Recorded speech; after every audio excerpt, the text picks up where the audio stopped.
തലവേദന വന്നാൽ ഉടൻ തന്നെ ചായയോ കാപ്പിയോ കുടിക്കുന്നവരാണോ നിങ്ങൾ? എങ്കിൽ നിങ്ങൾ ഇത് ശ്രദ്ധിച്ചോളൂ. പ്രായം കൂടും തോറും നമ്മുടെ തലച്ചോറിന്റെ ശക്തി ക്ഷയിക്കാനുള്ള സാധ്യത വളരെ കൂടുതലാണ്. സമ്മർദ്ദം, ഉത്കണ്ഠ, നിർജ്ജീകരണം, അതുമല്ലെങ്കിൽ മറ്റ് അടിസ്ഥാന ആരോഗ്യ പ്രശ്നങ്ങൾ പോലെയുള്ള വിവിധ ഘടകങ്ങൾ തലവേദനയ്ക്ക് കാരണമായി വരാറുണ്ട്.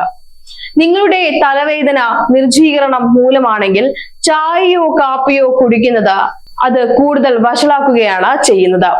അതിനാൽ നിങ്ങൾക്ക് തൽക്ഷണം ഊർജവും ആശ്വാസവും അനുഭവപ്പെടുമെങ്കിലും ആ തലവേദന തിരിച്ചു വരാൻ തന്നെ വീണ്ടും സാധ്യതയുണ്ട്.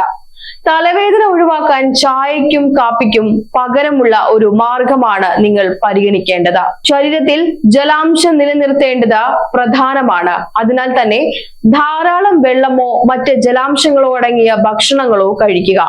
ഇഞ്ചി ചായ, ഗ്രീൻ ടീ കൂടാതെ ഒരു ചെറിയ കഷ്ണം ഡാർക്ക് ചോക്ലേറ്റ് തലവേദന ലക്ഷണങ്ങൾ ലഘൂകരിക്കാൻ സഹായിച്ചേക്കാം. നിങ്ങൾക്ക് സഹിക്കാൻ കഴിയാത്ത തലവേദനയാണെങ്കിൽ ആരോഗ്യ വിദഗ്ധരെ സമീപിക്കാനും മടിക്കരുത്. സാഗ് ന്യൂസ്, തിരുവനന്തപുരം.